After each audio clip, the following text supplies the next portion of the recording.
గౌరవ సభ్యులు సీతక్క మాట్లాడండి. వారు 2013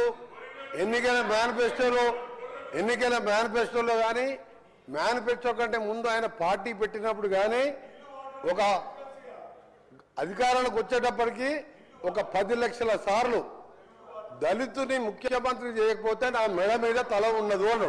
నువ్వు ఇంప్లిమెంట్ చేసినావా ఆఖరి దళితుడికి 3 ఎకరాల భూమి ఇస్తా, బోరేస్తా, మోటార్ ఇస్తా, 1.5 ఎకరం ఉంటే 1.5 యాడ్ చేస్తా, ఆయన ధనవంతుని చేస్తాను. చేసినావా? చేయలే. మూడవది, ఒక దళితుడు ప్రతిపక్ష నాయకుడు ఉంటే సంతలో పశువుల్లాగా ఎమ్మెల్యేలు కొనుక్కొని ప్రతిపక్ష హోదా లేకుండా చేసి దళిత వ్యతిరేకంగా నిరూపించుకున్నావు. ఇకపోతే చదగించ ఇంటికో ఉద్యోగం, డబుల్ బెడ్రూమ్, నీ బిడ్డలు తేడమనుకుంటారు. నీ చెప్పమంటావా? 1,00,000 అబద్ధాలు ఆడి 2 సార్లు అధికారంలోకి వచ్చిన మీరు మేము చేసిన కార్యక్రమాలు 1,00,000 కోట్ల మంది ఇవాళ ఆర్టీసీలో ఉచితంగా మహిళలు ప్రయాణం చేస్తున్నారు.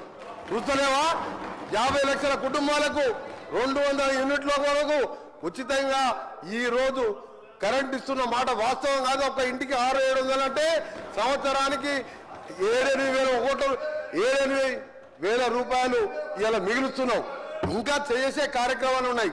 ఇప్పుడే మా సోదరుడు చెప్పినట్టు, శ్రీనివాస్ గారు చెప్పినట్టు 21 కోట్లు మన జిల్లాలో ఎన్ని వచ్చిన లెక్క వెళ్తే ఆ సభ్యునికి 2 లక్షల లోపు మీరు 1,00,000 అని చెప్పి 5 ఇన్స్టాల్మెంట్లో ఇస్తే 20,000 వడ్డీకి సరిపోయిన అధ్యక్ష.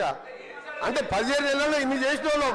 మాకు ఇంకా 3-4 సంవత్సరాల సమయం ఉన్నది. ఇవన్నీ చేసి చూపిస్తాం. తొందరగా పడతావు.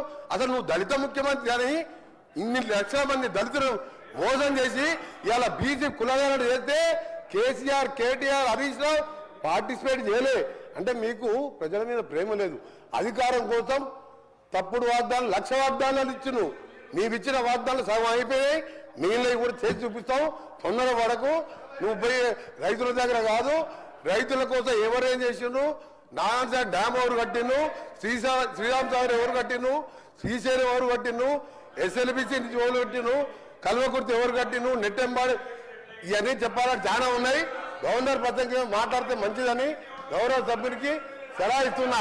మీరు చెప్పాలంటే చాలా ఉన్నాయి. జగదీశ్వర్ రెడ్డి గారు.